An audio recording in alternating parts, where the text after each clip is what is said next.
ప్రజా సమస్యల పరిష్కార వేదికలో పాల్గొని ప్రజల నుండి వినతి పత్రాలు స్వీకరించిన జిల్లా SP Shri Kanchi Srinivasarao, today TV ప్రతినిధి దుగ్గి నాగేశ్వరరావు.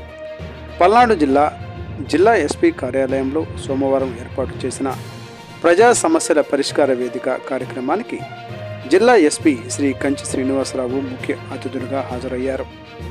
ఈ వేదికలో జిల్లా నలుమూలల నుండి పలువురు మహిళలు తమ యొక్క సమస్యలను వినతి పత్రాల ద్వారా జిల్లా ఎస్పీ శ్రీ కంచి శ్రీనివాసరావు గారికి విన్నవించారు. బాధితుల నుండి వచ్చిన ప్రతి విన్నపాన్ని జిల్లా ఎస్పీ శ్రద్ధగా విని సమస్యల పరిష్కారానికి కృషి చేయాలని క్రింది స్థాయి పోలీసు అధికారులకు ఆదేశించారు. ఈ సందర్భంగా ఆయన మాట్లాడుతూ జిల్లా నుండి 16 మంది ఫిర్యాదుదారుల నుండి అర్జీలు స్వీకరించినట్లు ఎస్పీ పేర్కొన్నారు.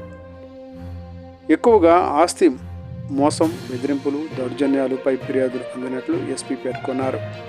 ఈ ఫిర్యాదులను సకాలంలో పరిష్కరించవలసిందిగా క్రింది స్థాయి పోలీసు అధికారులను ఆదేశించారు. ఈ కార్యక్రమంలో బాధితులకు పోలీసు సిబ్బంది అర్జీలను వ్రాసి సహకరించారు.